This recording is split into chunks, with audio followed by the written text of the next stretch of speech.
Cubby blue blood flowing through our veins. Sitting in the bleachers in the rain. We've shed a million tears and drank as many old style beers out at the game. Let's go, Cubby, Son Ranto. With Michael. Son Ranto. And Crawley. Son Ranto and the lovable loser. Son Ranto. With Michael. Son Ranto. And Crawley. Son Ranto and the lovable losers. Son Ranto.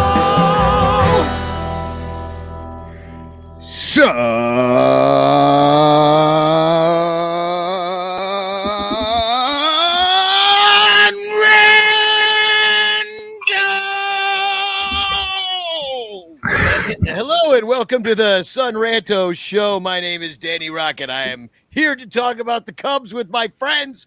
That was Michael Cotton was just screaming in your ear. Crawley's Cubs has come by to tell us all about his time in Iowa. And I asked Joe Kilgallen to come on because he says hilarious things about holograms. And later on, Johnny Anamanapia is going to be here to talk about his favorite team, the lowly worst team in baseball, Washington Nationals. But this show is brought to you by our 109 Patreon supporters. Please support us at patreon.com/sunranto and give us money.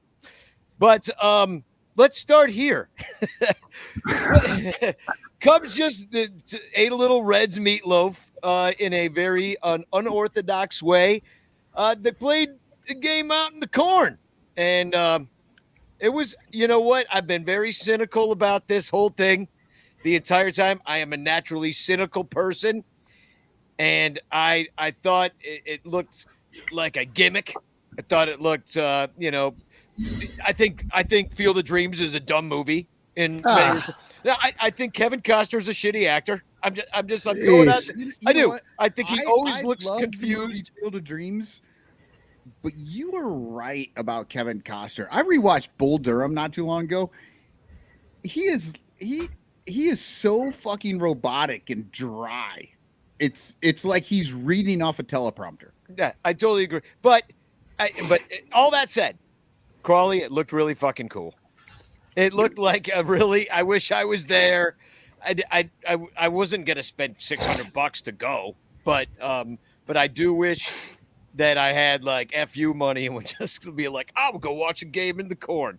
So before we get to the Harry Carey hologram, which was my favorite part of this game, tell me about your time out in the corn. And I'm going to share a few pictures with everybody of all the celebrities you met. Yeah, it was, we left around 8:30 in the morning. It was Stuart McVicker and two other people that we drove down there that morning. We stopped at a fan festival. So we talked to Ben Zobrist and Travis Wood, which was cool. That photo that you just showed right up there, that's like the first thing you see as you walk. So there's a north and a south parking lot. You're just jumping all over the place here. Yeah, well, you said Ben Zobrist, so I put up a picture of Ben Zobrist. Yeah, either that's Ben or that's some Amish guy that you happen to bump into it. No, that was Ben. Ben looks very thin, gaunt even. His wife stole half his food. I don't know, man. I can say that I hope the guy's okay is all I'm going to say. Just kind of, I don't know. Oh, so in did he not seem lively? Not really. I mean, just kind of seemed, I don't know. I've met him a bunch of times before, and this I mean, just every time I've seen him after what happened, it just seems like he just, I don't know. I wouldn't want to go through what he went through, and obviously, there's legal stuff going on and lawsuits still to this day. Oh, so you're not saying that he looked sickly because he looks like sick, like ill? No, but no. He looks like a man getting run through the ringer. Yeah, that would probably be the best way to describe it. Yeah. So we went to that. When you walk across, you have the north and south parking lot. You walk in, and there's like this little stone thing that you can kind of sit down on. And it's funny because every place had like lines to take pictures. Like there's like a line of like 20 people that you don't see waiting for us to take our set of pictures. So that's it right there. Geico got their money's worth because it was everywhere. But it was really cool. It just kind of had this like nice thing right there with the old Cubs logo and the old Reds logo. And so from that point, I got that picture of. Oh wait, that's that's you. good. Yeah, yeah, That's yeah. you in front of the Field of Dreams. I had one with you in the. Oh no, we ran out of. You took so many pictures that we ran out of. We ran out of space in the brand in order to show Yeah, everybody. I love that there's not enough corn there, so they put up pictures of corn on the barriers. Yeah, it makes it look like I said, you're not seeing barriers. So you got to walk through that. And once you walk through that area, then you're right there. You see the house, the old farmhouse and the swing, and they had a little tractor there, and they had the ball field, and then the little bench where the girl fell fall off on. So Choking on a hot dog. yeah, choking on a hot dog. So we were there, from that point, we were walking around. We brought a roadie sody with us, all that stuff, and we wanted to get into the cornfield, where you could see the stadium like off to the distance. We're like, well, how do you get to the stadium? You literally have to walk through corn. Like it's like 15 to 20 feet of just walking through, kind of like that, in between the shucks of corn, and then eventually you get to this like gravel pit. And when you get to the gravel pit, like it's cool because they have like all this music going on the entire time, like all the Field of Dreams music. There's speakers all embedded throughout there, and they're playing that stuff. And there's one you saw of David Ross. They had Patrick Wisdom. They had Saya, but they also had like the Reds players too. So everywhere you went, that was there. I love that David Ross looks like an absolute giant. Yeah, he's bigger than the corn. Oh yeah. They were David all. Ross is as high as an elephant's eye. And so from there, Oklahoma. you walk onto this path where you start going towards the actual stadium, and it was really cool. A lot of food, a lot of booze. That was before we went there. That was in the town when we were going to the Fan Fest earlier. But yeah, that was kind of a cool picture right there. A little mural that they had. I wish they would. I mean, obviously the gift shops were packed, so we waited in line for that. But we had beer, so that was okay. And then wish they would have had more of that. But we walk in, and it's just so funny is that we get in our seats, we kind of get situated. We're right above the Reds dugout. And so we just decide we're going to walk back and forth. And it's so funny because the one thing we realized right away is, especially on the first base side, which was above the Cubs dugout, the VIP was there. So like if you're at the stadium, there's not a large right field section. It goes up to the Cubs dugout and stops. And then if you go around towards left at the center field, then you go left, it goes all the way to the outfield. And so we realized right away that that's where the MVPs are, is over in the right field side. So we just walked over there and hung around and see who we could bump into. That one was actually, that was by our seats. I had to go take a pee, and I bumped, like, that's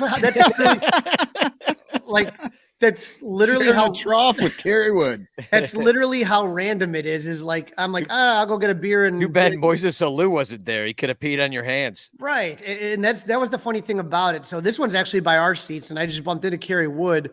There's Dempster. Yeah, he was, being Demp. He was hilarious. Cole Wright was out there. All the marquee guys were out there. We talked Benzo. about Benzo. Yeah, he was in the VIP area. Tom Ricketts, there he is. Tom Ricketts is there. Did you steal his wallet? I did. Yeah, you can't see it in the back. I kind of grabbed it from the back. Yeah, pocket. It looks like you're picking that pocket there. And speaking of picking pockets, Crane Kenny picking our pockets every year. Goodness. Yeah. year after year. None of the bucket of beer prices. Thanks, Crane. Yeah, Crane was there. I'm trying to Big Z. Big Z was there. You saw Pat Hughes and Zach Zaidman. Did Zach Zaidman cackle at you? Absolutely.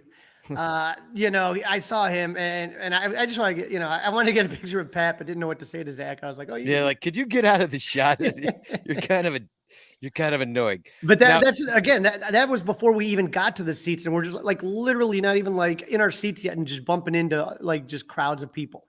Well, and now here's the one I got a question about. Todd freaking Ricketts. Yeah, there he is. Yeah, you got a picture with Todd Ricketts at this game. Did he throw away your hot dog for you?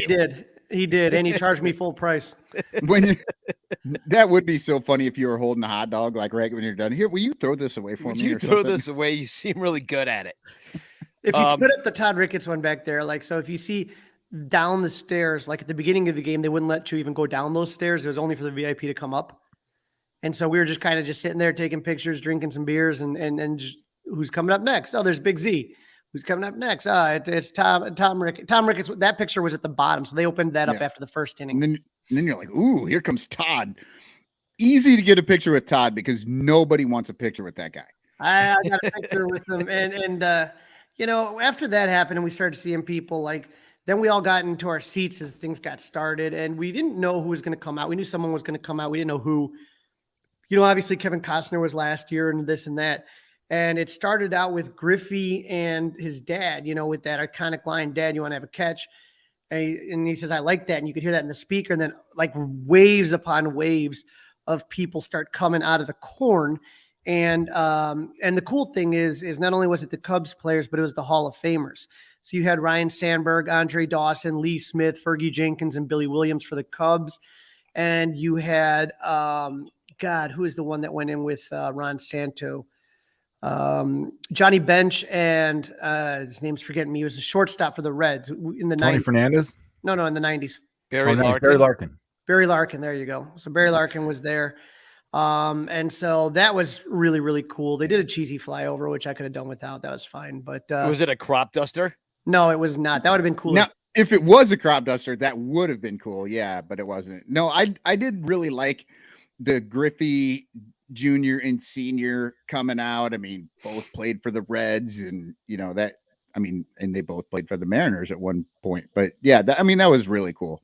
I caught this moment because that whole have a catch thing, they really made a ton of that with like the dad have a catch. And I caught this like during the game, they kept showing dads and sons playing catch during the game. And I happened to see this Cardinals fan and his son out there. Check this out. Now, why is this guy's wearing a Cardinals shirt at a Cubs Reds game? I don't know, but check this out. He clearly does. Having a catch, doing what you do. I love that awesome. Right when he says having a catch is when he freaking brick hands it. Yep, he so absolutely did not have a catch. He hurt himself on that. You could see his hands. He's like, ooh. So you had about so there's 8,000 people in the stadium. So there's like 2,500 tickets that were allotted to the Cubs, 2,500 tickets that were allotted to the Reds. And then the rest goes to MLB and their corporate sponsors and shit like that. So I'm sure that's how that guy got in. But he was going to be a dick and wear his Cardinal stuff. Yeah, well, and not watching the game. He's like, I'm just going to play catch with my son over here. And, and it's like. Oh, they were shooting that shit all day. Like, because they were doing that because it was Wednesday and Thursday. I doubt that was live. So they were. So oh, I see. Yeah. When you went in, like I said, before you even came into the stadium, there's a lot of people playing catch on the original Field of Dreams. Actually, I saw a kid from my son's school. They showed him prominently on TV right after the Griffies came out, and they had just like some random people. I don't know how they got out there, but there was a kid from Iowa City High baseball team out there tossing the ball around. Well, and the cool thing is they played like a lot of clips from the movie in between games. I guess my only it's such a good movie. Shut up. And so my only complaints about the entire thing really were, number one, there were, because it was like really kind of emotional, like to be there. And if you're not cynical, like it was just you're absorbing the moment. Everything's good. And they had two tributes to people that had passed away. Number one was Ray Liotta, who played Shoeless Joe Jackson. And so Kevin Costner filmed this voiceover over that moment that they had when Shoeless Joe comes out of the field and Kevin Costner's character was playing BP. And then the other was Vin Scully doing the "People Will Come" speech, and both of those, really kind of gets to you, just like in the moment, you really got caught up. But they had this DJ, and it was cool because before the game, they were playing a lot of country, just kind of get you in the mood, and center field and classic baseball songs and stuff like that. But then right after the Vin thing, or right after the Ray Liotta thing, when everyone's kind of getting teary eyed, all of a sudden they would play some everybody sort of dance now. You're like, dude, come on, man. I heard that. Dude. I heard that on the broadcast. My wife and I were watching it, and she said the same thing. She's like, "Why don't they just play music from the movie or something? Absolutely. There's plenty of songs. A real banging soundtrack." Yeah, but I mean, it's just why would? Well, I mean, there's China Road. There's Oh yeah. Well, China Road's the only fucking song I remember. But My a score. other The my score's other good. complaint Yeah. was obviously the complaint of every other baseball fan in existence, and well, that was that's the complaint of every baseball fan at any game because nobody really likes to hear fucking like when they Everybody. play the interstitial. No, I crazy think he shit. was transitioning to something that the reason I wanted Oh, Joe sorry. to come on this show is because you were freaking hilarious on Twitter. I was like LOLing completely watching thank your you. take on the True Blue Cubs. That's from the show, right? That's an Yeah, excerpt that's a from the clip from the show show. of the True Blue Cubs podcast. But I thought it was hilarious. Like, just you're talking about your kids having gonna have nightmares over this thing when they see the Harry Carey statue. I was dying. It was frightening. I don't know. It just Harry Carey to me. If you remember, yeah, look at that. But I don't even know You who that remember is. there was few- like a commercial that some phone company did where they had this comedian doing a Harry Carey impression in the early to mid 2000s. There's always some Harry Carey. There's been, I mean, besides our boy Demp and Will Ferrell doing impressions, but I remember hearing like radio ads where it's like, come on down to Chevrolet. Harry Carey would want you to be there. And it's like, let this man be dead. Okay, he's dead. And he's not Elvis where we have to recycle him for every dime we could get. You know, I'm fine with the Cubs doing the video recording for taking me out to the ballgame at Wrigley. That's cool enough. But holograms, not looking. And first of all, look at that.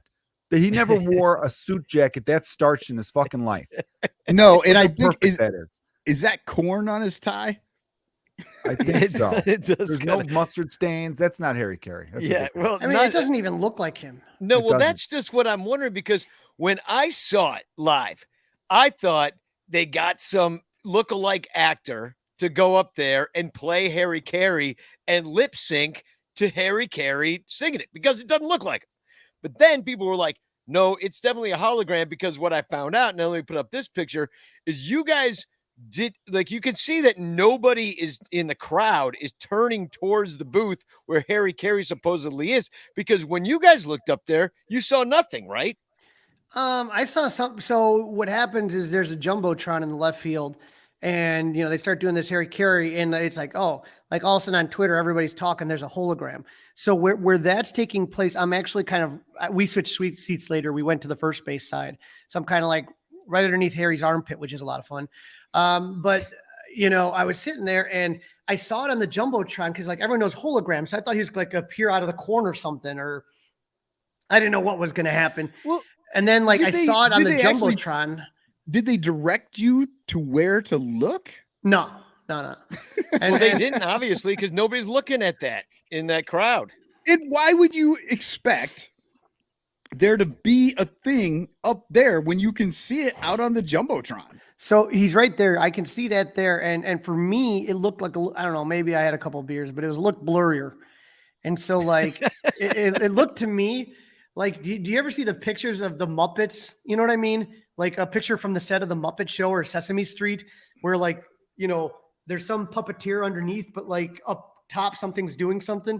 That's what it seemed like to me. It just seemed like really weird. I don't know. I didn't like it. Well, Matt Spiegel on the score said that like, it wasn't when they looked in the booth, there was like someone there, but it wasn't the Harry that you saw on the jumbotron. So maybe it was just a stand-in for the sake of getting the hologram, like they do. Like video games where they have like the guy with all the little balls on them and they're wearing like a he's weird hooked onesie. up to the Right. like they even do that for the show. They hook up players to so they move so the guys move like them, and that's kind of the MLB game, the show for the computer. Yeah, well, just so people who are out there like, what show? Yeah, but they've been doing this, and I don't know if even hologram is the correct term, but the only other I saw like a hologram, I guess that's what it's called, at the Holocaust Museum up in Skokie. If you ever been there, they've got like this guy who was a survivor, and he answers all these questions.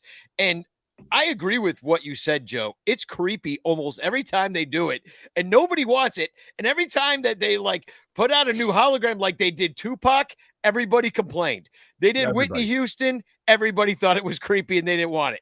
When they did Michael Jackson, everybody thought it was creepy and they didn't want it. And this was no exception. People got creeped out about this.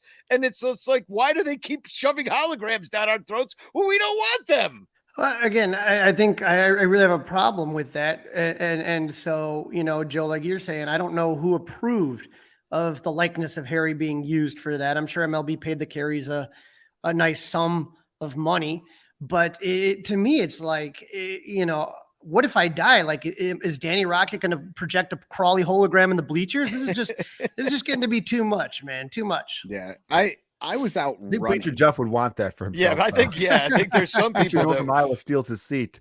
You know? he comes down. Hey, Yeah, I missed you it go in to the 20 game games a year? because I was watching the first part of the game. Then I went for a run and I was listening, and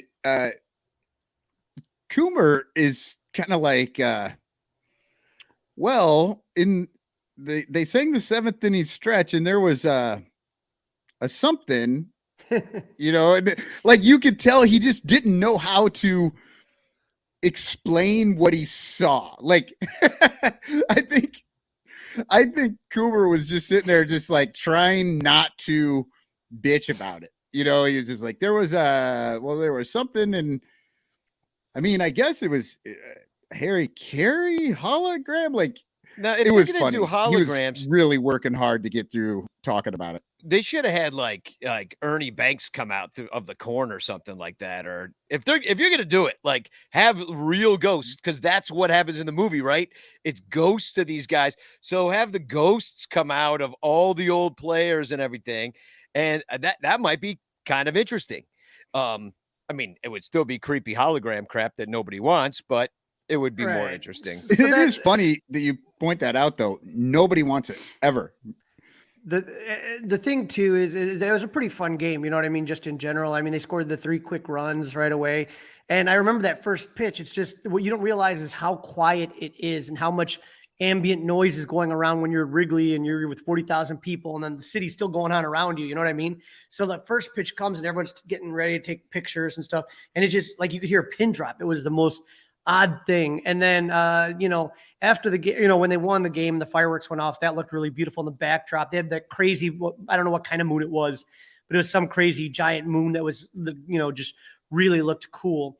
And so It was a full moon, I think, that night. It really did look giant on TV. I don't know if that was it definitely did. Yeah. It was like a super blood moon harvest. vampires were roaming, something.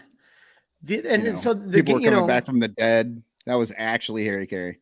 When we were at the game, we were cheering real loud, and it's funny because I don't even have to use like my big cheering voice, and the guys like heard you. So like I would yell like Patrick Wisdom, and Stu would yell Club 400. We were going back and forth, and he'd wave at us, and like we yelled at Willie Harris, and he waved at us. And so this guy, I guess he owns like a bunch of land around the area. He's like, "Oh, you guys are good Cub fans. You want VIP for the concert after the game?" I'm like, "There's a concert?" I'm like, "I never heard of that." I'm like, "What's going on?" And he's like, "Yeah, here, take it." So I get like this wristband, like this little, pink and green wristband. And so Stu gets one, and we brought one for like the other person that was with us. And when the game's over, like they weren't sure what to do. And so I was like the first one lined up. They're like, go ahead on the field. And so I start like dancing on the field. I had some pictures of that in my Facebook. I don't know if you got that. And then I don't know if I had those pictures on there. And then what ended up happening is then they realized we weren't supposed to be on the field. And they're like, go to the Cubs. Like they go to the Cubs dugout. So like me and this other person we were with, we go into the Cubs dugout where there were like moms and little kids. And none of the players were there. They were just waiting for the, their husbands or boyfriends or whatever to come out. And we're just sitting there. And all of a sudden they're like, no, you're not supposed to be there either. Just go. So we were in the front of the line for the Walker Hayes guy. Does anyone know that guy? No. Yeah, he's a country singer. Yeah, but I had never heard of song him. or whatever. So that was the concert. Shit, so, that Applebee's dickhead. Yeah. I was Applebee's on a date night. I'm not even kidding. I was 3 feet away from the guy, so that was kind of cool. But I mean, we were just waiting for the cars to all like leave the parking lot because we knew we weren't going to get out of there anytime soon. Did he smell like Applebee's? Yeah, he did. Was he wearing flair? He was not wearing flair. Did he have 17 pieces of flair? He had 3 other people in his band. They were all wearing Cub shit, and he was the only one wearing a Reds jersey. The Walker Hayes was a Reds fan? He was the only one wearing a Reds jersey. I don't know if he was a Reds fan. So the Reds were the home team. I get it. Yeah, the Reds were the home team. Yeah. And the Reds were the home team. So it was kind of weird that they had the Harry Carey thing at a Reds, quote unquote, a Reds home game, I guess. the whole experience was definitely cool. They should have done a hologram of Tom Brenneman.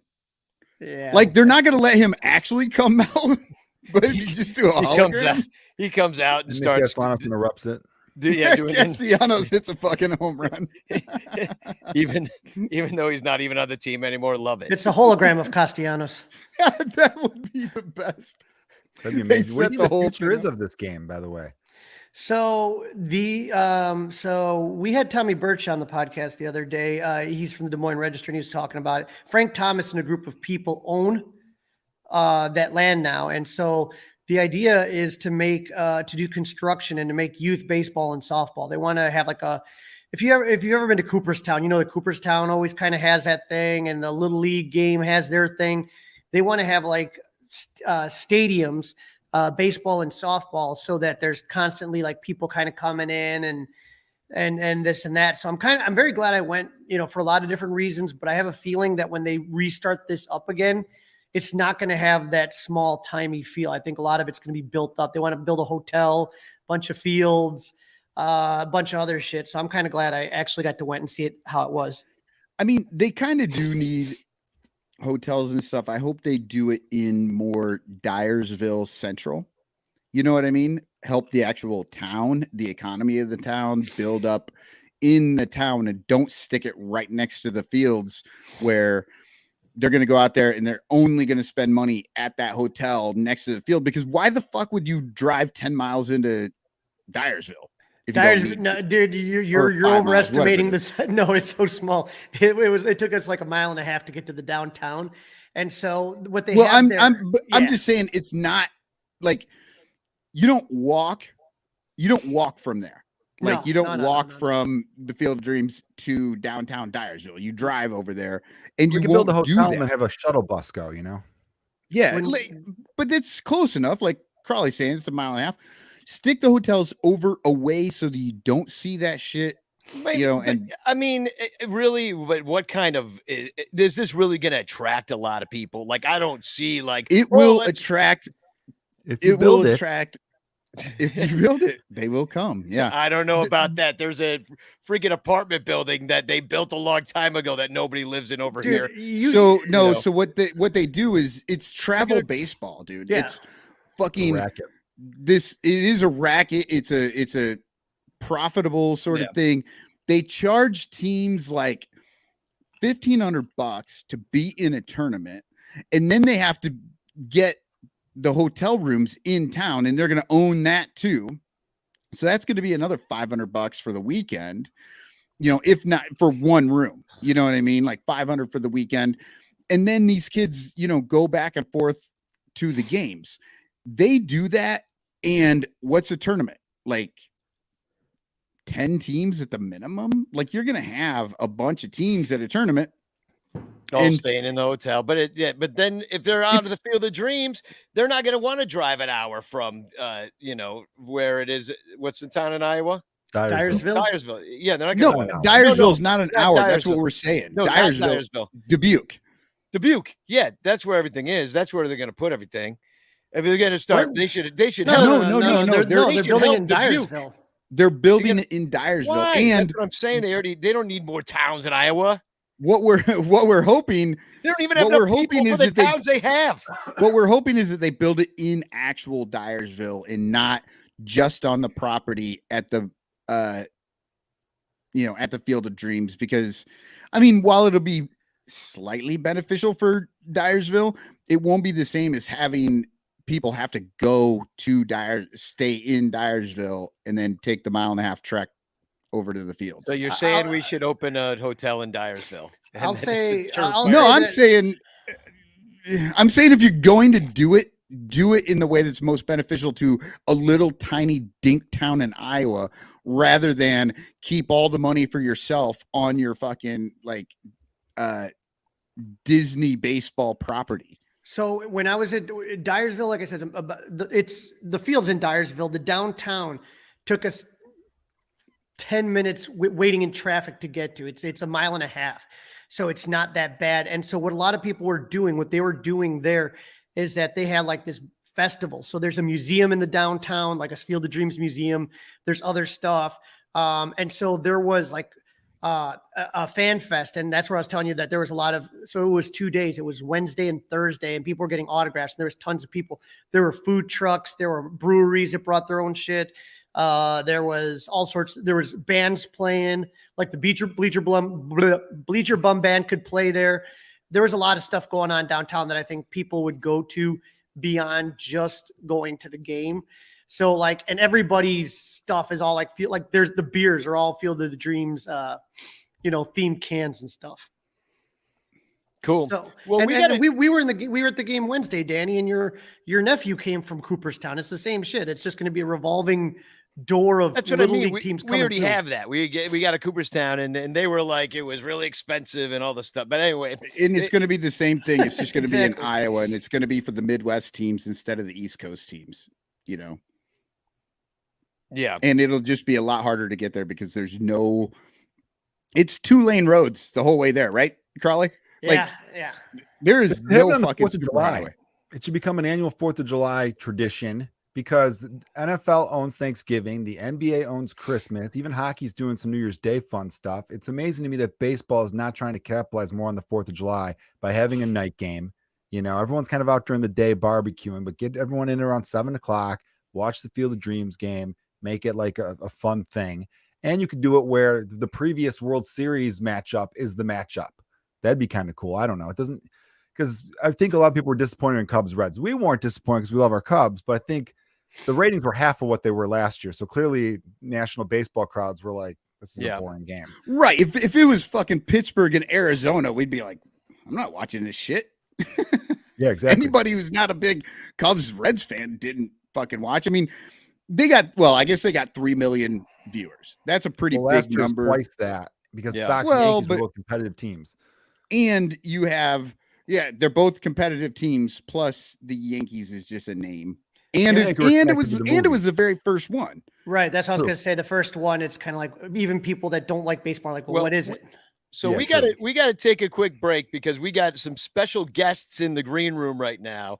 It's a surprise to me, in fact, that this is even going to work out. So we're when we come back, Crawley, Joe, can you stick around with us, or you guys got to take off?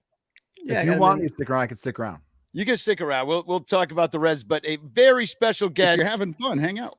Johnny Onomatopoeia's mom, huge Nationals fan, is going to come on the show and talk about her favorite team, the Washington Nationals, who the Cubs are about to play. And we will be right back. All over Chicagoland, there are thirsty, frazzled, overworked Cubs podcasters who are struggling to survive one more baseball season in the dog-eat-dog world of unpaid content creation. But it doesn't have to be this way. You can make a difference. Become a super ranter at patreon.com/sunranto, where your support ensures that poor, sad, pathetic, ugly, loser Cubs podcasters can pay for tickets and beer, and in turn line the pockets of the baseball oligarch Ricketts family. Just $1 a month can buy a scorecard. $5 a month can pay for guitar strings to write a Cubs song. And $10 a month almost buys one beer at Wrigley Field. Cubs content creators are the lowest pieces of pond scum garbage that slither over the face of this planet. But super ranters help them get drunk and screw off at baseball games. What do you get out of it? The Sun Ranto Show delivered to your podcatcher without stupid advertisements like the one you're seeing and hearing right now. Plus, at other Super Ranter levels, you can get Cubs music, access to private Sun Ranto pages, the Ranter calendar, and special thanks and Ranter recognition in our live broadcasts. Plus, eligibility for monthly prizes. What does Sun Ranto get out of it? Your money. For tickets and beer. Go to patreon.com/sunranto. That's patreon.com/sunranto. And become a super ranter today. Ladies and gentlemen, Johnny Onomatopoeia and Maria Crateau, welcome to the Sun Ranto Show. Huge Nationals fan. Johnny's my best friend in the world, and Marita is his mom. Marita, hi. Hi, Danny. Good Great to to- see you. Great to see you too. Johnny, welcome to the show. Where are you? Thank you. I'm in New York, and I just wanted to let everyone know that no one cares about the Cubs. No one cares about, I mean, everyone cares, but the Cubs are terrible. The Nats are terrible. Everyone cares. And that my mother is going to a Cubs Nationals game this Wednesday at National Stadium. And I But wanted Danny, you know how bad the teams are?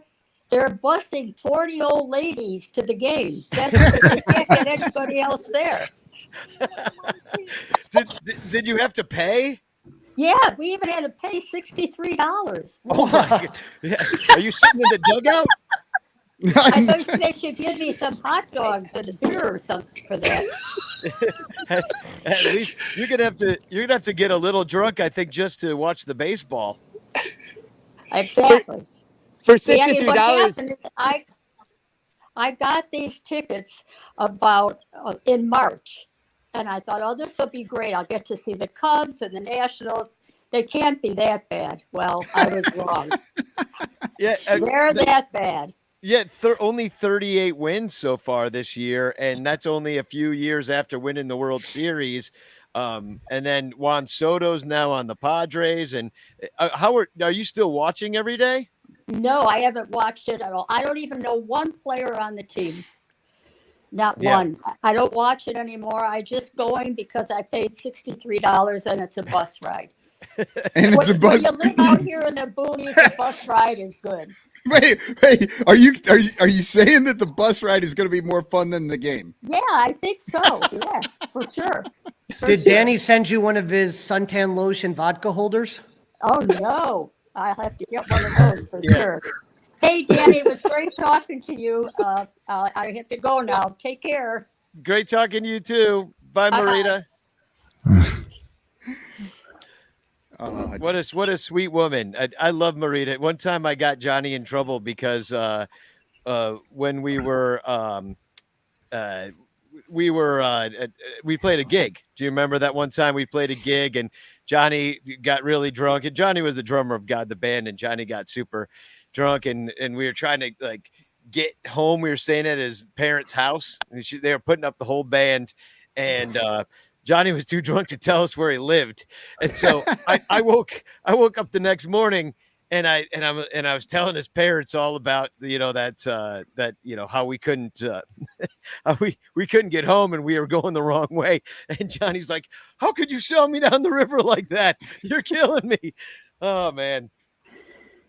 I think we're losing Johnny. We just lost it looks like Crawley. he's having internet problems, but Yeah. Johnny, back. we are so happy that your mom came on to bag on this game. That's awesome. Yeah, She's a doll. Yeah, she was a huge fan. I know that was a way you guys were keeping in touch for the years when you were out in Los Angeles, and now you're back east. But it was a great way to like keep in touch with your mom and dad at that time. Especially, I'm glad your dad got to see before he died the World Series for the Nationals. But we were talking about this last time you came on, which the Cubs just faced the Nationals last week. They took 2 or 3. They lost one game. Me and Johnny have a bet on this series. There's only 6 games this year between the two teams, which is weird because then nobody can win. You could tie it. You could tie the series. That's not really baseball. That's not how it should be, in my opinion. But we have a bet that the losing team, if somebody manages to lose, has to do a day gig Craigslist job. Yeah. And So Joe, get your Craigslist jobs out there. All right, here we go.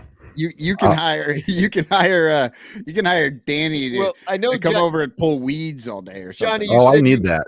Johnny, you said you had a couple of suggestions. Because last time I gave the suggestions, I think we might be missing Johnny. Yeah, I don't. Johnny's on a rooftop in New York, and I feel like it's just not happening right now. I wanted to ask him too if since the Nationals had they won the World Series in 2019, that was just a couple of years ago.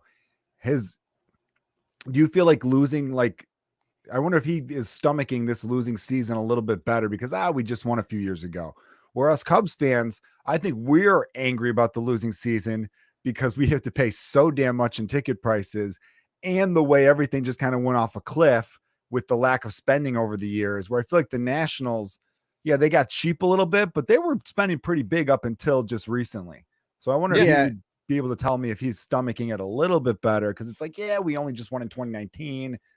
So you know, we did talk to him a little bit about that last week, because of course the Cubs and the Nationals played right away. But no, he doesn't watch the team anymore because they have done what the Cubs are doing, but they did it in 3 years rather than the 6 that we got. Yeah.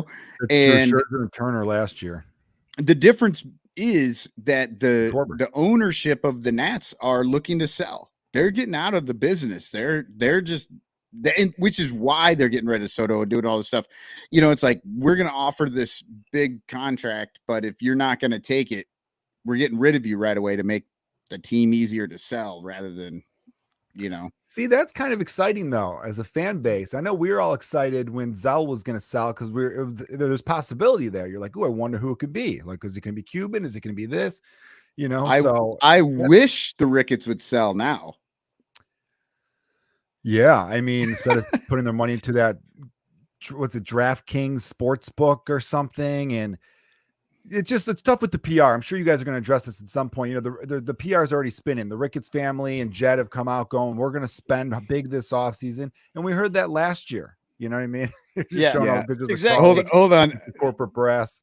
Yeah. I got to find the kind of somebody in the chat. I can't find it right now, but they said Crane Kenny came out in the sun. That had to have cost a few souls. Well, it's funny because it did cost $450. I don't necessarily want to go back to the corn game, but we didn't even talk about the Red Series at all yet. And then now Johnny disappeared because I was like, well, flip forward to the Nationals, and then because Johnny's here with his mom, and then I'm like, okay, well, they're gone, so might as well go back and we can preview put it as a normal show. But with sorry, now I lost my train of thought. Getting back to the corn game, it's like, when I think about what they did with this thing, it's a lot of VIP. It's about, it almost reminds me of like a Bilderberger group kind of thing, where all these rich freaking corporation guys are going to go out there in the middle of the corn and do some owl ceremony or something like that, and it's going to be some freaking stone cutters group or the, like, that's for the Simpsons, but what's the name? Illuminati. And that's just, and it's like their little baseball version of that, and I understand the players loved it and everything, but like $600 and it's just like this inaccessible thing to watch pretty bad teams. Guys, this was a good game. That was a good game. I was thinking it was just going to be a shit show like today's game was. Can you imagine if today's game, which ended up with the Reds 8-5 win, it was just like a poorly executed baseball game. I couldn't. But people would have loved that because they equate a 5-8 game to exciting baseball instead of the 4-2 game that we saw that had actual some good pitching in it. I'm saying at the Field of Dreams, had good pitching, and I mean basically what their guy just kind of gave up a few hits in that first inning, and then they kind of locked it back down. The Cubs couldn't do much of anything the rest of the game. They pounced on Lodolo, and he's their future. Yeah, I mean, but he seemed to come back okay. I think Madrigal drove in a run or got hit in. Yeah. But that was the only other run. So it wasn't like this, I don't know. I talked to a guy this week that said he thought the game was boring, and I'm like, why? 4-2 game. That's not a boring game. Is he? I don't know what type of fan this guy is, but I know a lot of casual fans really responded last year because that game with the Sox and Yankees had 6 home runs. Had that because they used the rubber balls. Anderson. Yeah. So I think casual fans that they want that long ball. So that's why the steroid era was so popular. Well, Yeah, and still we- is. we still talked in the about it. steroid era, apparently. Tatis. Yeah. Joe, were you surprised that they didn't bring back the super bouncy ball from 2020? Like they did last year, and we were all betting the over on home runs. Bet US, by the way, people. Bet US, bet over on the homers. You lose, we win. There you go. I was surprised a little bit. I don't know. Baseball's got, we all have our problems with Manfred, as we should. My biggest problem, besides the obvious stuff, is the tinkering with the balls. And I think the pitchers are doing the grip thing again. I think they're getting a little laxed on that because, look, whenever I see, like, Pitching Ninja is a really cool site. It's a cool Twitter feed. If you're a fan of pitching, he does those overlays, which is really, that's the thing that impresses me the most. Being like, oh, The that guy's overlays are the most fun. right? Sure. Same release for the fastballs he does for his overhand curve and the knuckle. That's cool stuff. But every now and then he shows a pitch where I'm like, okay, you're doctoring the ball. And whenever I see that, a couple months later, we find out they were doctoring the ball. I was not shocked at all last year when they all came out going, we're checking hands. We know something's up. And I'm like, yeah, no shit. I've been watching Pitching Ninja the last 3 years, and I'm seeing video game highlights. These guys are making league pitches move like, and the only way to make balls really break that hard, you're going to end up with an injury. So if these guys don't end up with an injury, they're spitting on the ball. They're doing a little KY. Who knows? You know what I mean? It's also Astroglide. I don't know. Yeah. Right? Lots of stuff to lube up that sucker. I like how Joe wanted to make sure that he didn't show preference to one lube over another. Well, whoever wants to sponsor the show, then, CVS brand. Why not? Yeah.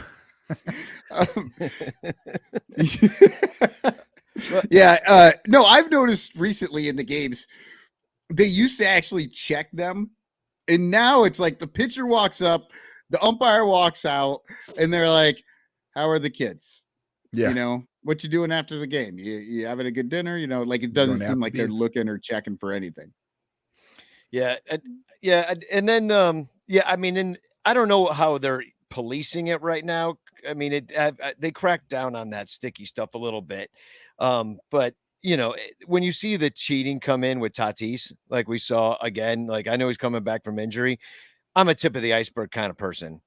If one guy's doing it, I think there's more people doing it, maybe hiding it, maybe like, using somebody else's pee. But if if one guy gets caught, it makes me think that there's more to it than that. But it certainly wasn't any of the Cubs or the Reds, because they're certainly not performing like people are performing enhancing drugs. My one problem with this, I was all ready for a radio game today and yesterday. For a fact, I was trying to listen on the radio, and it's been Zaidman. It's been Hughes on the TV call. And it's been Zaidman on the radio calling it with Coomdog.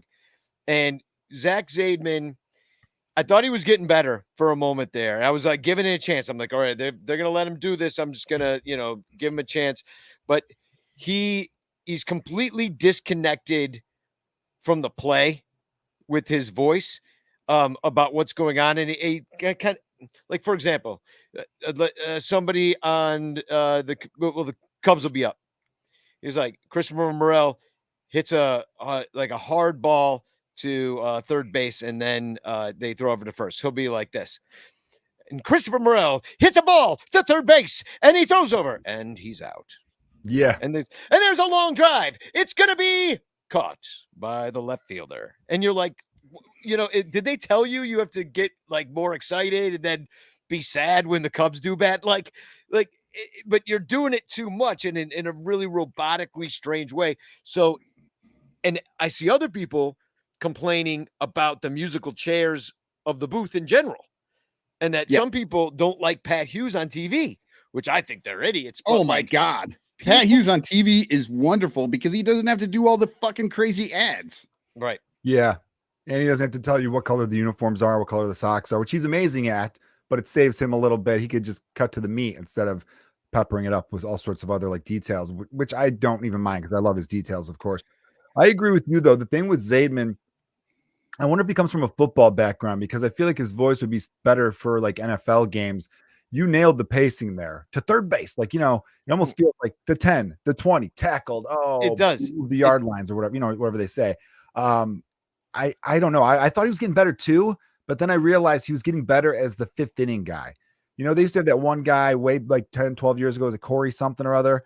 And Corey Provis. Yeah, he got good to be he was able to pop in. He gave the out of town scores. He did the inning, and then he would hand the baton right back.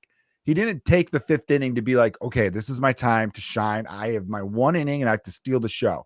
Where Zaidman, I always felt like he's like, okay, I got one inning. I got to go 150%. Like, no, you don't, dude.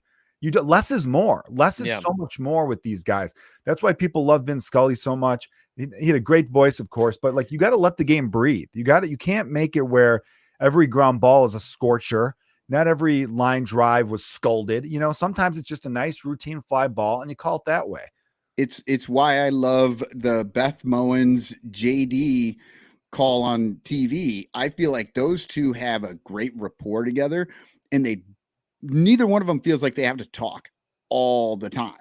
They just kind of wait and they watch the game, and it's a nice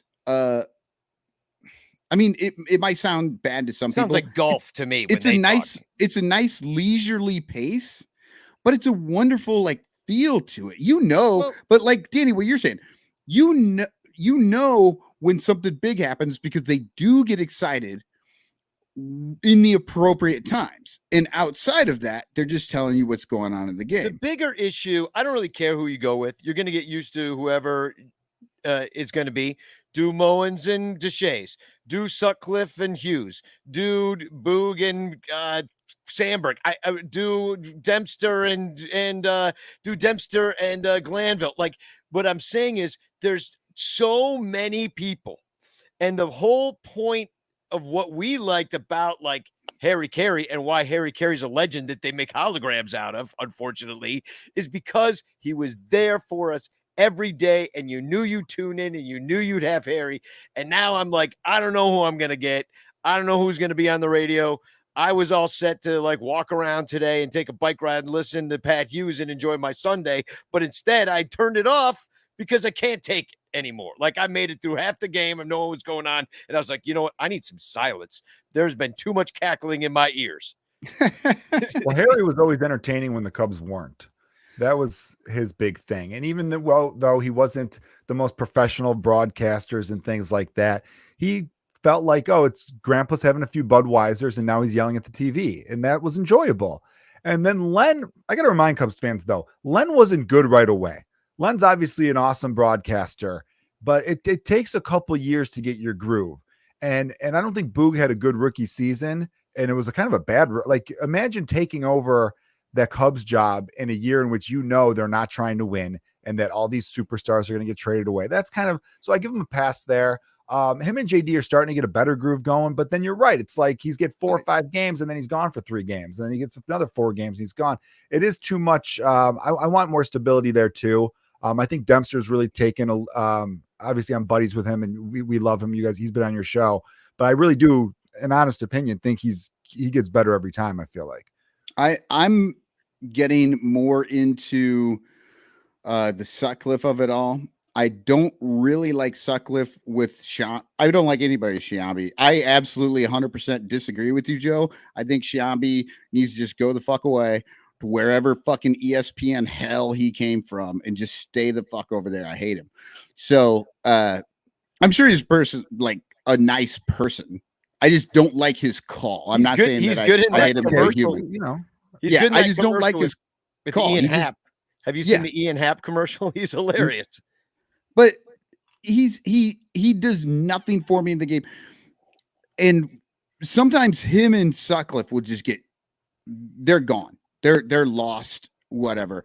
But I like sort of Sutcliffe's bit of it. He is growing on me a bit. And I honestly might like Sutcliffe in the booth with Pat and Coomer on the TV. Like, he's done a couple of TV gigs recently that I've kind of enjoyed Coomer on there, like more so than when he's on the radio. And I think he and JD have a good rapport, and they talk about things that happened in the game that actually pertain to what's happening on the field in front of them, rather than just throwing out random shit all the time. So, yeah, the my fear is, and I don't know if you guys heard this yet, but the Bears, I think, are losing their radio call. They're going to be done with it. I think I saw some story like that, and I know I know they're leaving stations, but they're not going to lose Jeff Joniak, are they? I don't know. I just saw He's that they're amazing. Yeah. So yeah, and it's a good call. So, but what Mhm. I'm wondering is that they would do, and this I would just not put this past them, because there was another major league team that did it, and I forget who it was, but they got rid of the radio altogether and they play the TV on the radio. So what if they are thinking like, oh, we'll have Pat become like Vin Scully, and he'll be out there, we'll just play his call on the radio. I don't know what they're gonna do. It was my fear that the radio is just on its way out, and because they know so many people don't get marquee, and they're just like, I'll listen on the radio, like it's fine. That's me. I won't get marquee. See, I feel like they wouldn't be able to do the TV call on the radio. They could do the radio call on the TV. Well, that's what I mean. He does the radio call on Right. TV. I'm just saying that you couldn't do the TV call on the radio because there's so many ads on the radio. Every fucking person that has anything to do with the game you just have is brought to you by Benny's or wherever. Like the I fucking just think radio's it's not. crazy.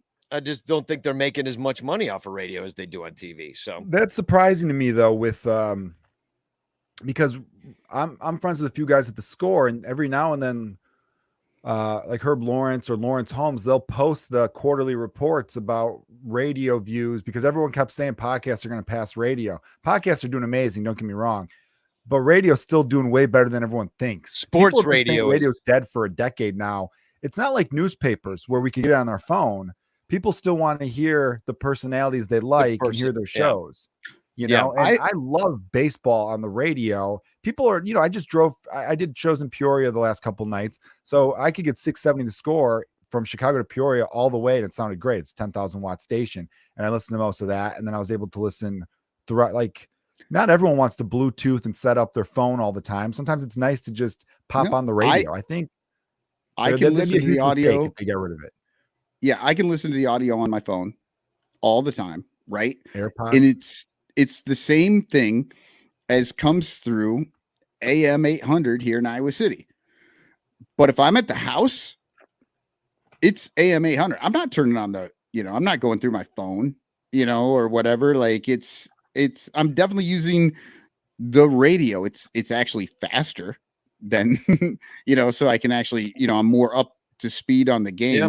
You know what's going on first. In fact, for somehow on the app, the Spanish language broadcast with Miguel Esparza actually is about a minute ahead of Pat Hughes. So if you really want to know what's going on, either listen to the actual streaming radio or listen to Miguel Esparza and figure out Spanish. It's a faster language. It is. They get the game. It is. It does go fast. Either that or English uses too much many words to tell you what's going on. What are the other? Michael, I realize we gave short shrift to the games, but I did think your poem for the Field of Dreams game should be recognized.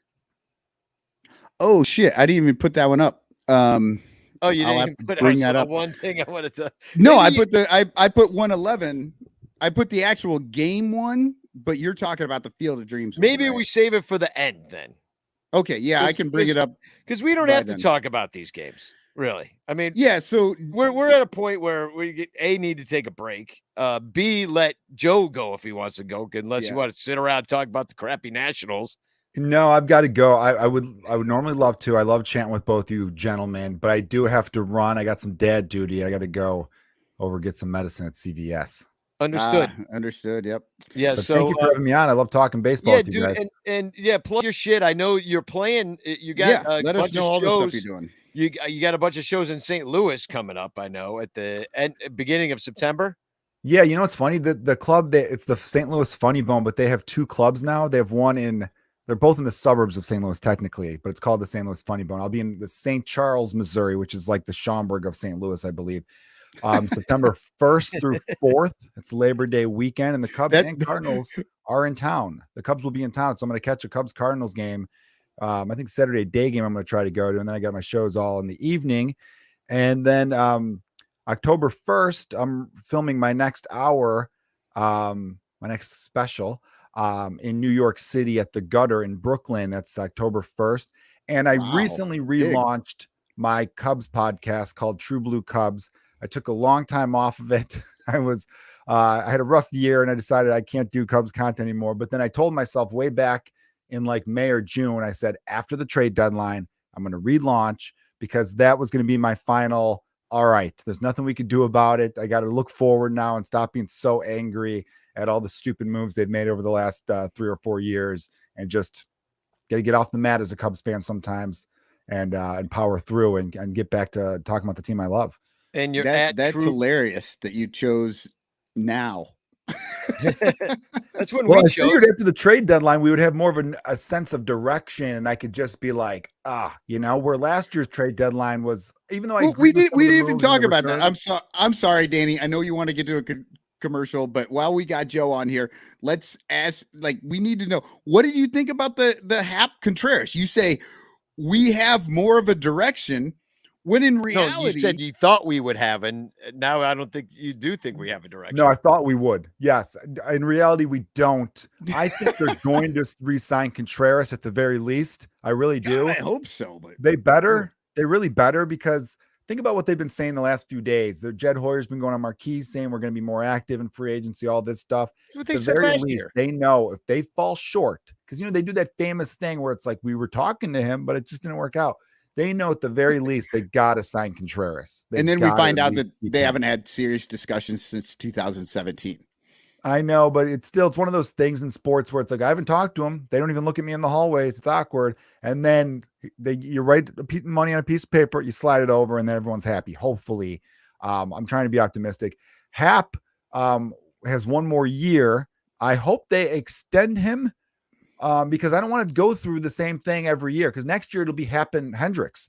They both have 1 year left. So it's like, are they going to trade them? Where are they going? And then you have guys playing bad. Look how much better Wilson Contreras has played since the All-Star, or since the trade deadline, I should say. They weren't running him, fucking hanging him out to dry for months, saying he's going to get traded. As you know, man, it's the most mental game. Baseball is so mental. So once he was like, all right, cool, I could breathe, I could relax, the tension's out of my back, I'm going to be here the next 2 months, and then I'll worry about the off season come October. Then he starts hitting the ball and looking like the guy we saw earlier in the year. It's a mental game. The stress will get to anybody.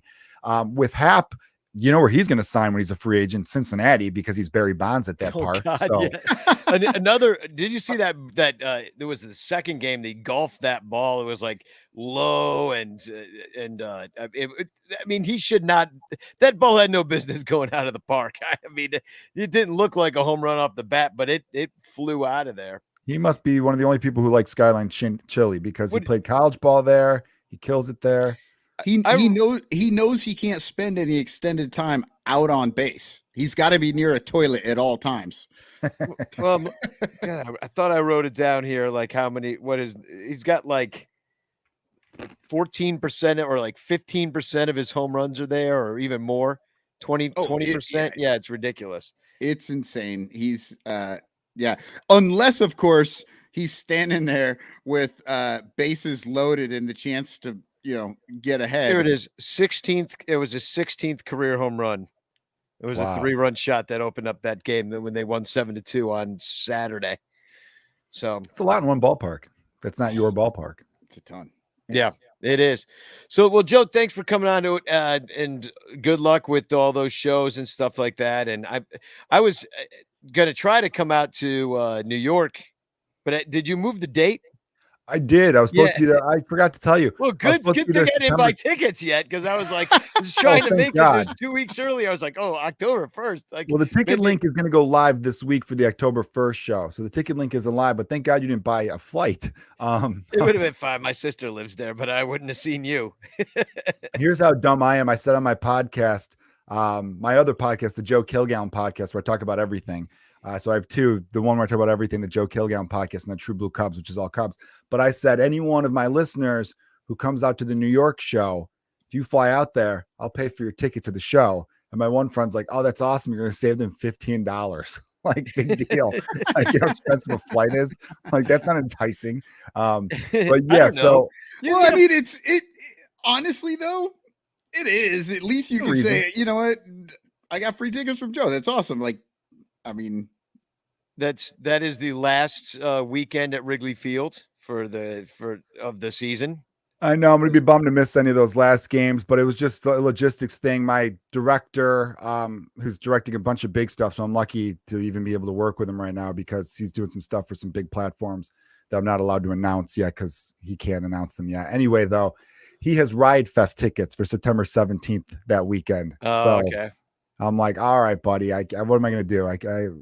We had to reshuffle the deck, and we laid it on October 1st, which it's will still Ride Fest in Telluride. No, Riot. Chicago. Oh, Riot. Right. Yeah, Riot. I thought you said Ride Fest. So I have a sore throat, so I think my voice is all off today. Yeah. All right. And it's also my 30-year high school reunion. Count the rings, baby. I am old. Oh, brutal. That's on the Friday. So maybe my old ass can get on a plane the next morning after my high school reunion and come see you. Well, I'll check it out. I'll see what I can do. But thanks for coming on, dude. Yeah, dude. And good luck with everything. And we'll be right back. And then I guess we'll talk about the Nationals, even though we just talked about them last week with Johnny. I'm trying to get Johnny back on. He says his shit ain't working. So, but we'll be right back after this quick commercial break. This is a Cubs fan buying tickets from the Cubs. And this is a Cubs fan buying tickets through the StubHub link at sunranto.com/StubHub, knowing that 4% of their ticket purchase will go to the Sun Ranto show instead of into the pockets of rich corporate douchebags. Buy all your tickets through sunranto.com/StubHub. Don't worry, it won't cost you a single penny extra. It don't stink to click our link. This is an Amazon shopper buying things from Amazon. And this is an Amazon shopper buying things through the links at sunranto.com/Amazon, knowing that up to 10% of their purchase will go to the Sun Ranto show instead of that cocksucker Jeff Bezos, who will just use the money to go to space. Plus, if you buy all your Amazon items through sunranto.com/Amazon, you could win a monthly prize. sunranto.com/StubHub and sunranto.com/Amazon. Two great ways to support the Sun Ranto show while sticking it to evil corporations who suck. And it won't cost you a single penny. It don't stink to click our link. I did want to bring up that we've not had anybody claim last month's Amazon prize for the Amazon monthly prize shopper of the month. I don't have a good name for that yet, but it was whoever bought the mixing bowls.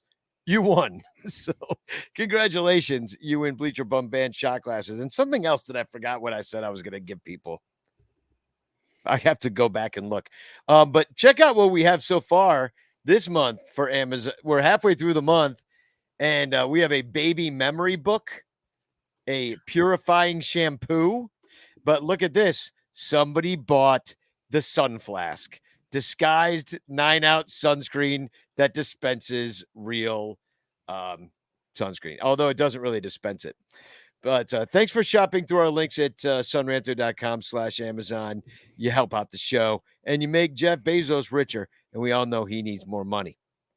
Yeah, you can't bust those unions with no money. Yeah, exactly. So then we got the Nationals coming to town. We just talked about them, so it's not really all that interesting to talk about the worst team in the major leagues. We had Johnny show up with his mom. She's paying $62 to go to the game with a bunch of old people. What she's getting ripped off. And no, you know what? Those $63, I think that includes the bus ride. Yeah. So, I mean, but I would do that. mean, Yeah, I mean, $63 though. That's a lot of money even for a bus. Yeah, I mean, you know, how much a gray. That's like how much a Greyhound from Chicago to New York costs, dude. Like, I mean, it just does. Now you could get stabbed, which that'll cost you some money. But we did beat the Nationals at Wrigley. We lost 6-5, and we beat them 6-3 and 4-2. We got only the 3 games with them, and then a Baltimore game on Thursday. And since losing 2 or 3 to the Cubs, they've lost 2 or 3 to San Diego. So they actually beat San Diego 1 game. Kind of impressive. Though San Diego's probably a little reeling right now with that Tatis news. Yeah, we that was talked huge. We talked about it last time. The Nationals are at the bottom of the league in every offensive category, except they don't strike out a whole lot. Their ERA, their team ERA was the worst in baseball overall. They give up a lot of home runs. Their relievers are a little bit better than their starters. So jump on them early. And they've had the 3rd most errors and the 4th worst defensive efficiency ratio. Yeah, and the Cubs beat them 2 out of 3, and it was annoying that they lost the 3rd game. Yeah, and the Cubs lost 2 out of 3. Against the Reds, and now they get to play the fucking Nationals again. Yeah, so it's just meatloaf. Nobody's got their foot on the pedal at all. And in game 1 of this series is going to be Stroman, who did face the Nationals in the loss, I might add. He only went 5, gave up 4 runs on 5 hits. He's got a 4.20 ERA right now, though, so that's pretty smokelicious. It's pretty high. Josiah Gray. It is. It's too high for what you thought he was. Too high. I like it. The ERA is too damn high. I just really enjoyed watching your face as you tried to move on, and then you I'll go with it. Dawned on you. Yeah. Do you know what else is dawning on me? That I haven't told everybody to hashtag chance in the chat, and you could win a Frank Chance postcard sent to you by me. So hashtag chance in the chat if you already missed that. But we're going against Josiah Gray, 7-8 with a 481. He's the guy from the Scherzer Turner trade from the Dodgers. He's a converted shortstop too, which I always think that's interesting. He pitched pretty well against us in that 3rd game of the series. He went 6.1 innings, gave up 7 hits and 2 runs, but the Cubs ended up winning 4-2. He didn't walk anybody, and that was both of their last starts as well. Against So it wasn't the same game though. That's there you go with your MLB fucking scheduling. Yeah, it's stupid. So then I'm guessing at this because we're still TBD, I believe, but it's Justin Steele versus Patrick Corbin, who's 4-16 with a 7.02 earned run average. It's they're doing Space Force Day at the ballpark. Wait a second. This is not the Corbin that was on the Brewers last year, right? No, that's Corbin Burns. Corbin Burns. My bad. He's on the Brewers this year too. It's wrong Corbin. Well, yeah. And that's why like I mean Corbin is not a normal name. And when you said it, I was like, wait, did I miss something here? Yeah, because we used to always call Corbin Burns. What do we call him? The Corbin Burnson from LA Law, whoever that guy is. Yeah. Corbin. Now I'm the question. Corbin Burns. I think it's just Corbin Burns. I don't know. But he was also somebody in the chat will tell us. He was also in Major League, the movie Major League. He was No, Corbin Burns is the pitcher, is the actual baseball pitcher. It's not the same name? No, it's Corbin Burnson or something like that. Maybe it's Burnson. I don't know. Yeah, he was in Major League though. And he was the guy that his wife Bobby Dorn or whatever. Yeah. Corbin Burnson. Yeah, okay. Yeah, they have very close names to each other. But I'm dropping a link in the chat. Speaking of Patrick Corbin. Well, you know what? One thing we didn't get to talk about because we just skipped the Reds thing, and I'm sorry I keep bringing it back, but Keegan Thompson had a chance to become the first pitcher in the NL Central to win 10 games today until he imploded in that 2nd inning rainstorm. Yeah. That's kind of sad. That's crazy. Yeah. So, Corbin Burns or Patrick Corbin. Now you got me all twitched up.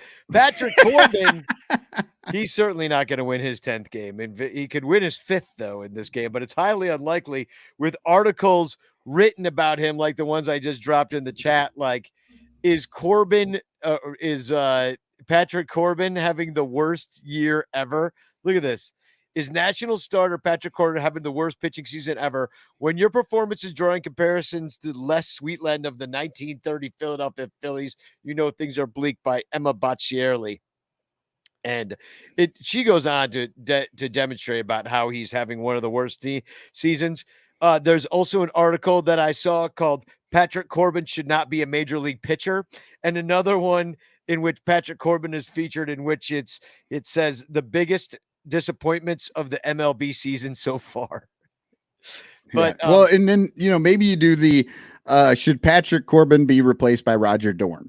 Yeah, by Corbin Burnson. But yeah, what's a Bocciolari, I believe is her name. Botulism, yes. Emma Bocciolari. This is what she wrote in Sports Illustrated. And in 2 of his last 3 starts, he's failed to get out of the first inning, giving up 6 runs both times. That leaves him with a 7.02 ERA, a 56 ERA plus in baseball, worst marks for losses 16, hits allowed 161, and earned runs 86. The numbers are striking in both how extreme they are and in the fact that they have the chance to exist like this at all. It's rare for a pitcher this bad to be afforded so many chances to keep going. Yet, he's on the Nationals, so here he goes. He used to be pretty good. But so what you're saying is it could be worse. Yeah, you could be Wilson Contreras against him, only 2 for 10. Hap and Franmil Reyes do well against him and have a home run, though. But I looked up Franmil Reyes' name on well, I didn't look up his name. I looked him up on Baseball Reference. It's Franmil, according to Baseball Reference. Yeah, it's not Franmil, which is how I've been saying it forever. It'd be Franmil. It's Franmil. Franmil. It'd be A-E. Yeah. In Spanish, yeah. Okay. So you're just like, fuck him. No, but you have to say Franmil. But you have to say it. In order to say it right, you have to say it in an accent. It's like if you I just find it interesting, and you're like, I'm going to Auburn Pine. I just think it's funny that we've all been like putting the emphasis on Franmil when emphasis is supposed to be on Franmil. Yeah, Franmil. So he had it first home run as a Cub. This has been English speakers and dialect. No idea who's going out there for the Cubs in this second game, but it could be Justin Steele, who did pitch in the 3rd game of that series. He gave up 2 runs and 8 hits and struck out 9 versus a DC team who does not strike out a lot. Right. And 9 times. 9 times. And 9 times. Yeah, 19 times over the last 10 innings or something like that. And then game 3, it's still unannounced, but it could be our corn man, Smiley, going against ex-Cub Corey Abbott, who's 0-2 with the 594. Smiley did pretty well in the corn game, I thought. Only went the 5 innings. I didn't give up any runs, so that's always good. He had 9 strikeouts, so he did very well. And Smiley, who's seen him most? Basically, Nelson Cruz has seen him 23 times. He's got a home run, but it took him, 23 plate appearances to do it. So it's kept him in the park. Nobody else has a home run against him, but the Nats overall are batting 300 against Mr. Smiley. Yeah. So DJR actually makes a great point. However Pat Hughes says it is correct. Yeah. So just listen to Pat Hughes. However he says Franmil, it's going to be correct. Franmil. It's and Abbott, Corey Abbott, ex-Cub Corey Abbott, 3 runs on 4 hits against the Padres, only went 4. He pitched in 7 games for the Cubs last year. He only started one of them in. He ended up with a 6.75 ERA. And the Cubs have never seen him, but they have because he's an ex-Cub. Right. And there's your matchup. I mean, I can't tell you. They got 2 night games and a day game. Can't say I'm all particularly excited about watching this series. Definitely not must-see TV. Not must-see Cubs baseball, that's for sure. But I will be watching it. Show announcements. Bleacher Bum Band. We're playing at the end of September. It's let's see, what day is it? I'm looking right now. The 24th of September at Hop Stop Beer Fest in Riverside. Look it up. Come on out. There's beer. There's rock and roll. Club 400 Palooza is this next weekend, the 21st. I don't know if there's tickets yet left, but Patrick Wisdom's going to be there. We're going to watch the game on Sunday. It's going to be awesome. A new baseball rabbit hole is dropping tomorrow. Are you done with it? Yeah, I am, and I hope it's dropping tomorrow because I think when I was messing around with it today, I thought it already went out. Like I couldn't schedule the publishing, but but I just looked on my phone and I didn't see it. So, well, if you don't know, it's Michael Cotton's baseball history podcast. I'll jump on it. Check it after this show just to make sure it's publishing. But yeah, there's finally a new one. And you're also running and we're coming up on it. The Cubs are going to go real soon to Toronto, the end of this month, and I have my my picks for who I think is unvaccinated. Okay, I'm glad you will be the first one. No one has contacted me on this. You might win. All right, so you contact you on Twitter even if Cubes nobody Fanatic. does. At Cubes Fanatic, correct? That's on Twitter. Yes. Contact you can hit me up in the DMs. Dominic Galoro says Baseball Rabbit Hole dropped today. So it did actually drop. I didn't know. So here's my picks. And one of them we might not know because he's in the minors right now. David Bodie, unvaccinated. I think you're right. I would go with that. I'm going a shocker that might make people mad. Justin Steele's not going to be vaccinated. Interesting. Okay. And Zach McKinstry, not vaccinated. Okay. That's my other pick. So here's my my one that I was thinking about today. Franmil Reyes. Like, I think maybe that's why Cleveland got rid of him. They're just like, you know what, fuck this guy. Like, he won't get vaccinated. We can't take him to Toronto. Like, whatever. And I think we're going to find out maybe Franmil doesn't. Well, he did play in Toronto last year. Oh, then he would have. Well, but was that before? I don't know. That would have been before the vaccinations. He also got in trouble for violating COVID rules last year. Right. As well. Yes. So there's those two conflicting ideas. So yeah, but he was there before normal people could get the vaccination. But I guess Toronto not play their home games in Toronto. Was that last year? Oh yeah, they were in like fucking Buffalo or some shit. Yeah. So I'm not sure how that all went down. So it still says at Toronto, but that's the team, so could be, could not be. And speaking of COVID, though, we have a great listener, Carrie Meyer. She has COVID. She's getting better. She said she was really sick. Now she's not. So I don't know if you're still listening, Carrie, but if you are, get well soon. And for everybody out there, like, it's still here. Like, if you're vaccinated and everything, you can get sick. Danny just got sick not too long ago. You can get sick. It's not as bad if you've been vaccinated. So if you haven't been vaccinated, do that. Like, I had a friend here in Iowa City. He was vaccinated. His sister was not. And she was out for like 2 full fucking weeks. Nothing but sleep. Like, she was done. And he got over it in like 4 days.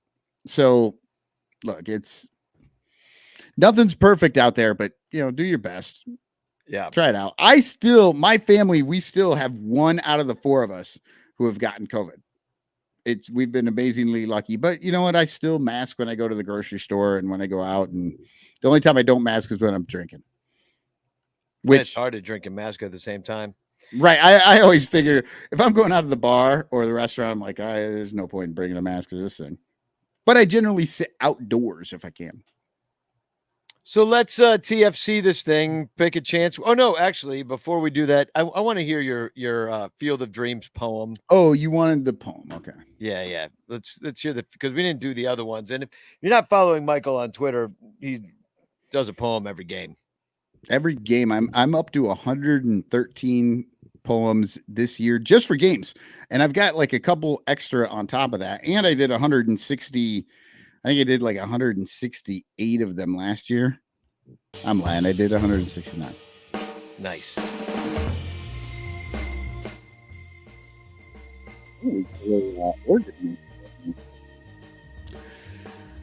They will come from all parts of the world, from all types of families across far-flung communities, from the places they call home to a cornfield in Iowa. They will come to find something. Anything out in that corn, a memory, a feeling, hopes, maybe dreams, connection. They will come to walk into the rows, brushing past ears of corn so dense the sun filters through the stalks rising above their heads, a kind of twilight, a gloaming. They will come to the end of their rows, where the sun is shining onto a field filled with children, playing with their parents, their grandparents, their friends. They will come to see these people, to play a game. And in turn, these people have come to see them and join with each other in the way that baseball joins strangers. They will come to understand, regardless of which row they chose or which was chosen for them. They have returned home to their community from all parts of the world. They have come together in a cornfield in Iowa. If you build it, they will come.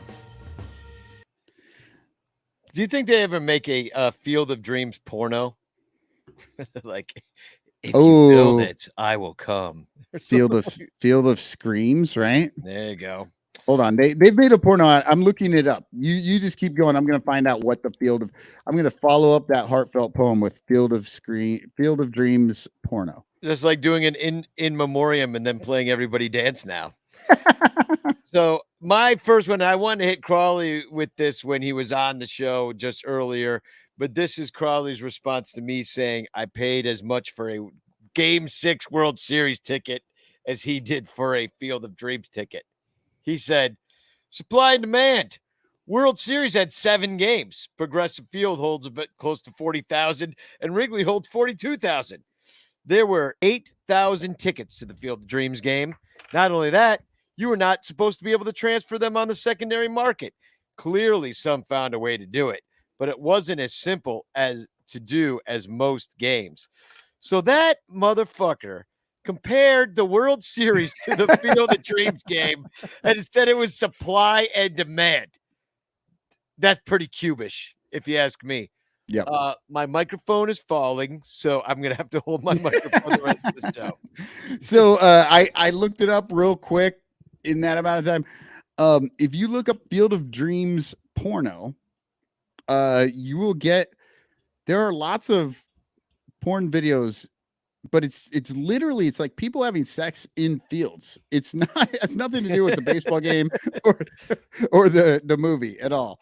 So all right. So I have let me get to my TFC. I have 2 of them as well. And this always happens to me. I never know what the fuck my TFC is by the time we get to it in the show. So let's see. Okay. So they were showing the Cubs uniforms, the jersey and the hat. And Ken, St. Louis Music Man, says the hat looks like the answer to the question, does a bear shit in the woods? So the standing bear that you call a raccoon or a Yeah. kangaroo. He thinks that's the bear shit in the woods, A shitting bear. which makes me actually wonder: is that a baseball bat or a corn cob? No, maybe maybe that's why Duolingo, one of the Spanish sentences that came up just this morning for me when I was practicing Spanish was this. It's los osos no usan pantalones, which is bears don't wear pants. And then I enjoyed this. Joey W. Wrigleyville Bum sent me this, which is a pantsless Clark with Blooper, the Braves mascot, barebacking him. Yeah. Literally, I'm barebacking because he's on the back of a bear Yep. with no pants on. Okay. Well, here's my second one. So not everyone was excited about the Field of Dreams games. And this TFC let us know. May 90% of the roster walk into the cornfield and never return. Hashtag cancel Ricketts. I love the idea. It's like, I want him to just go in the cornfield and just not come back. And my last one is the Colorado Rockies tweeted out Chris Bryant's bobblehead day was just this last weekend, and said KB's bobblehead is here and he's perfect.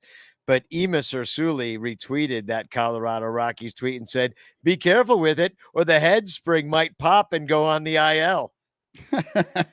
Sure. Yeah, it's funny that they can get the bobblehead perfect, but not the player. Not the player. So I think that's the show then. That might be it. Yeah. Yeah. Thank you to Crawley and Joe Kilgallen and Marita Croteau and John Croteau for coming on. And for David Elliott for writing in. It's a very niche market for Field of Dreams pornography. Start looking up the results that show up on page 69. Nice. That would be where I'd start looking. So, but that is the show. I don't know what's going to happen this week. We're playing a very bad team, and then we come back. Then we play the Orioles. Then we come home, play the Brewers this weekend. So, oh yeah. Anybody for that Sunday game got tickets? Hit me up on that because I would be interested in getting 4. Cuatro billetes. Yeah. I would like to sit in the bleachers. So if you got it, I'm listening. It's going to be tough on, because you're fighting the Brewers fans on that stuff too. Yeah, but there's a market. I kind of figure all of the bleacher bums will be over across the street, so I'll be able to get some of their tickets. That's kind of what I was hoping. Could happen. You put it out there. I've put it out on Twitter. Be like, give me tickets. See if I can do it. All right. So I got a new song for everybody. I wrote it the other day. I think it's going to be a lot of fun. Oh wait, did it not? I didn't upload. You son of a bitch.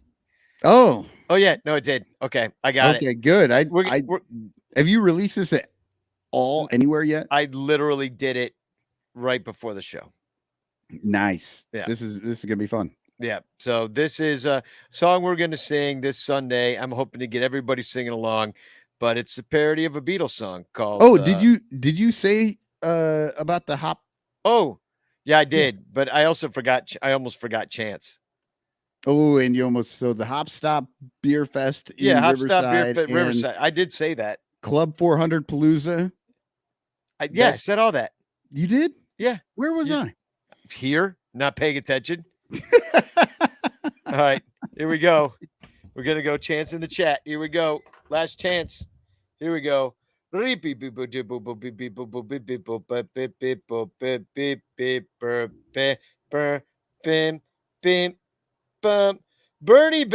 is the winner and still champion. She's won before, and she's going to be there, I know, at Club 400 Palooza. So on that note, come by and hang out with us. We'll be back, I don't know, sometime this week. We haven't discussed it. We haven't discussed it yet. Yeah. All right. Spagog, y'all. Spagog! Cubs, Cubs, Cubs. Cubs, Cubs, Cubs.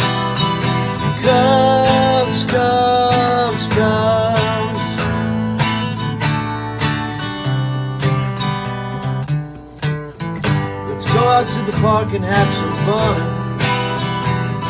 Cubs are gonna score a bunch of runs.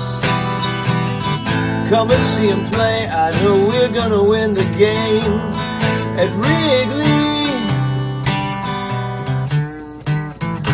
Watch them every day when they're away. Every double play, home run and save. We bleed Cubby blue and we've been doing it all our lives at Wrigley. All you need is Cubs. All you need is Cubs. All you need is Cubs. Cubs. Cubs is all you need. Cubs, Cubs, Cubs. Cubs, Cubs, Cubs.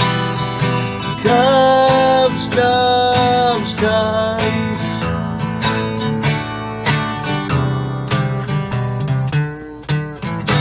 All you need is Cubs. All you need is Cubs. All you need is Cubs. Cubs. Cubs is all you need. Cubs, Cubs, Cubs. Cubs, Cubs, Cubs. Cubs, Cubs, Cubs.